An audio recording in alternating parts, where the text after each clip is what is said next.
Millions of people begin every morning with a cup of coffee. But what if I told you there is a rare type of green tea that has all the benefits of coffee without the downsides? You know how the story goes. You drink a cup of coffee in the morning, then you get a jolt of energy, which later dies down, so you drink another cup, and then you've had too much caffeine, so you get really jittery, and then in the early afternoon, you crash. But what if it didn't have to be this way? In this episode, we're going to be comparing coffee with Gyokuro, one of the most sought-after leaf teas in the world. We'll explore the origins of Gyokuro, how it's made, and why it can be a great alternative to coffee. First, let's do a quick summary of what coffee is and how it's produced. Today, coffee is primarily grown in the coffee belt, a region around the equator that offers the perfect climate for coffee plants. The top producers are Brazil, which leads the world, followed by Vietnam, Colombia, and Indonesia. These countries provide the beans that end up in millions of cups every day. But before the coffee reaches your cup, it starts as a cherry on the coffee plant. These cherries are hand-picked when they're perfectly ripe,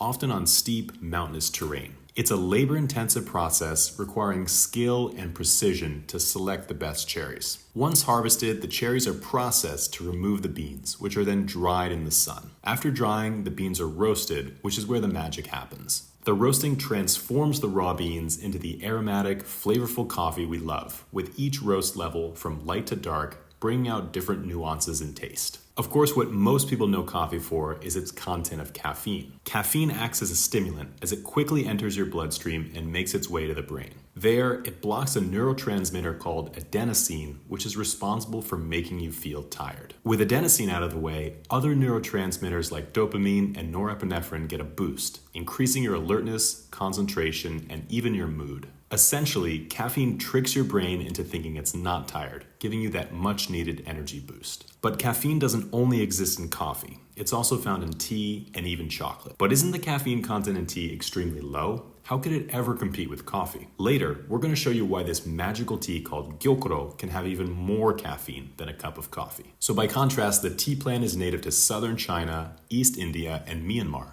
although now it has been cultivated all around the world. Japan, for example, has been growing tea plants for close to 1,000 years. These leaves may not look like much, but they're like blank canvases where the producer can create nearly any flavor profile they want. When the leaves are oxidized, they take on flavors of caramel and chocolate, like you might find in a black tea. If the leaves are withered and bruised, they pick up fruity and floral characteristics, and if they're steamed or pan-fired, the farmer can lock in these natural grassy or vegetable characteristics of the tea and create a green tea. Within these different tea types, you can have even more variations. The tea also changes based on how the plant is grown and where and when it's picked. These subtle variations in growing, picking, and processing can change not only the flavor of the tea, but the chemical composition of the leaves as well. Caffeine is produced on the outside of the tea leaf as a defense mechanism to deter insects. Caffeine is extremely bitter and even poisonous to some insects, so it acts as a natural insecticide, keeping the leaves intact. Smaller leaves are more tender and vulnerable to insects, so they produce more caffeine. The more mature leaves and stems of the tea plant are tougher, so they produce less caffeine. This is why a tea like bancha will be much lower in caffeine, and a tea made from the sprouts of the tea plant like sencha will be higher in caffeine. Gyokuro is made from the young sprouts of the tea plant, and it was almost discovered by accident. A tea merchant by the name Yamamoto Kahei found that farmers around Japan would often cover their tea plants with netting to shelter them from the cold, but this actually made the tea smoother and sweeter in flavor. We now know that this is because when the tea leaf is cut off from sunlight, it stops producing bitter catechins and maintains more of its sweet and savory theanine,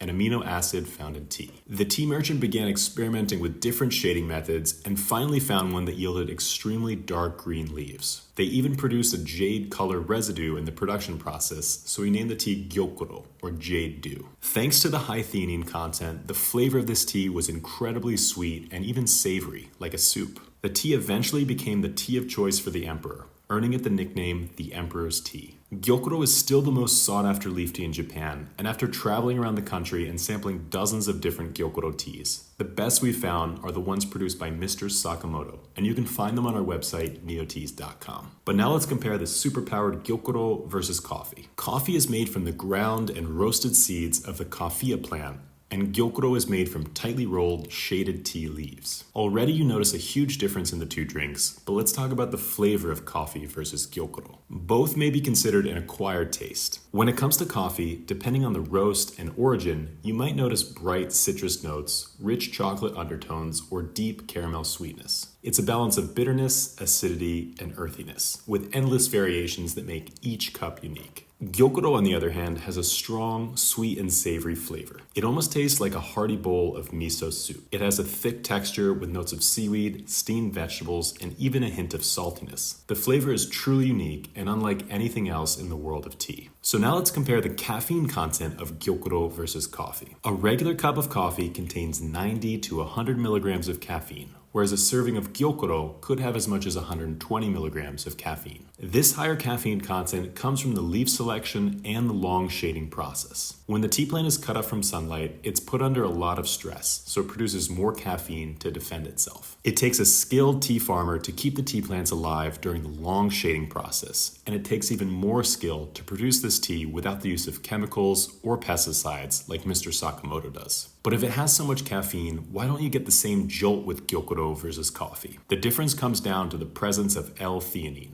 an amino acid that is only found in tea and one other plant. This L-theanine is thought to slow the absorption of caffeine, so rather than getting a rapid jolt of energy and then a crash later on in the day, you get a smooth, balanced energy throughout the day. This is why gyokuro drinkers report having this so-called calm, alert focus during long periods of work, study, and meditation. L-theanine is also thought to stimulate alpha brainwave activity, the same brainwaves stimulated during meditation. This could be the reason why Japanese monks found green tea to be so effective during long sessions of meditation. There is also a big difference in the acidity of gyokuro versus coffee. Green tea is considered to be only mildly acidic, almost neutral, while coffee can be more acidic, with a pH of around 5. This means that gyokuro can be easier on your stomach, teeth, and bones. We're not suggesting that you give up your morning cup of coffee if it's something you really enjoy, but you should try a cup of gyokuro in the morning and see how you feel. You may notice that you feel much better over time, and you may enjoy the flavor even more. If you want to try the best pesticide-free gyokuro we found during our travels around Japan, you can try premium gyokuro from Mr. Sakamoto at neoteas.com. Mr. Sakamoto has developed his own method of organic fertilization, which allows him to grow healthy and flavorful tea plants without harming the surrounding ecosystem. The fan favorite is the Gyokuro Cha Musume, which has a strong, savory flavor, and it's available for a much lower price than some of the other gyokuro teas on the market. Try this tea out, and it might soon become the favorite part of your morning routine. Thank you all so much for watching, and we'll see you next time.